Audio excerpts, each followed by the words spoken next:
Wait a moment. You're As an I said, outlander, aren't you? The offer stands. I will. Just think about care. it, okay?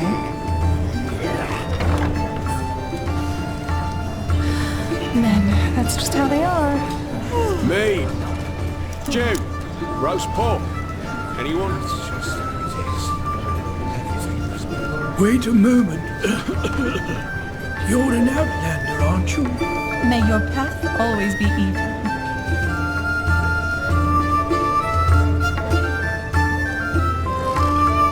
Hey, you came. Come on, take a seat. So, tell me, how are you holding up? It must have been quite the whirlwind.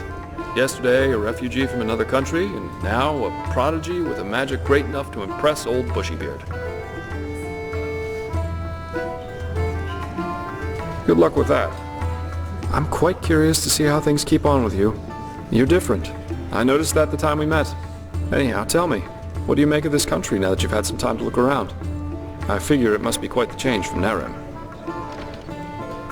Shoot! Yeah, I can picture that.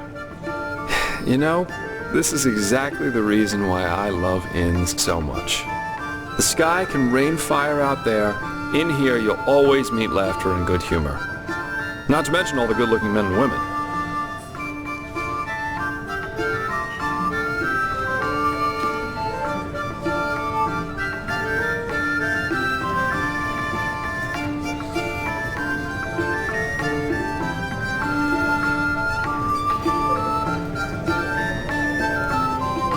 Yeah, you don't.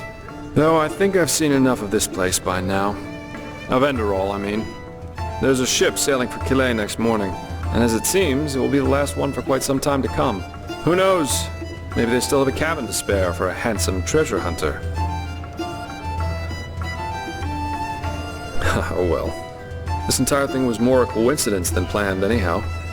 The order needed someone with skill and discretion. I was around. End of story.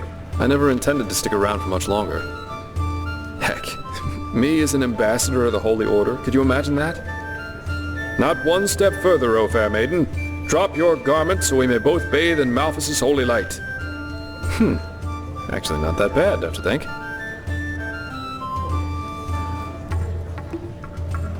Oh, you're too kind.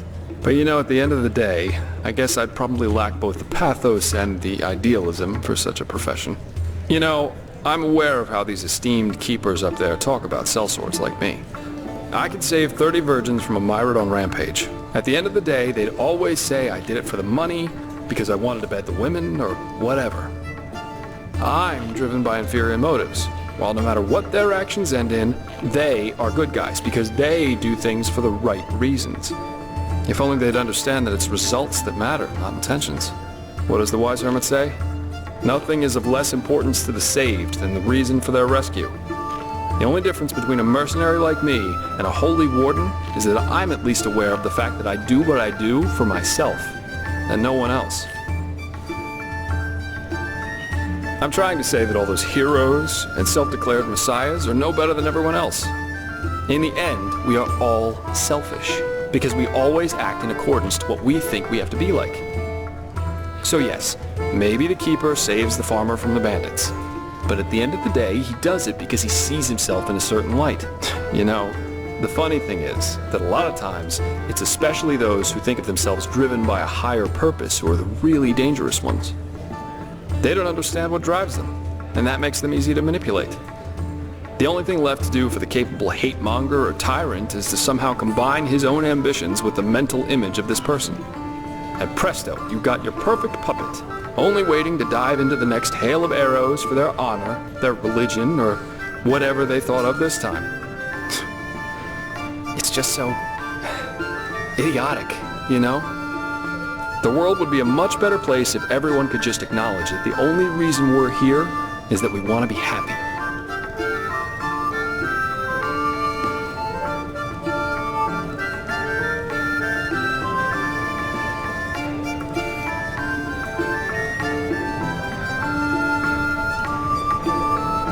You do?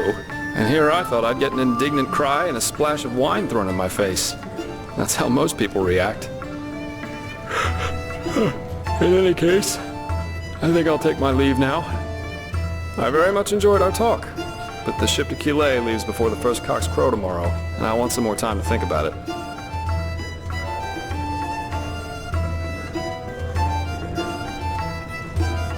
Well, it most recently gained a good-looking Naramese man. Maybe that'll make up for when I leave. Keep your chin up.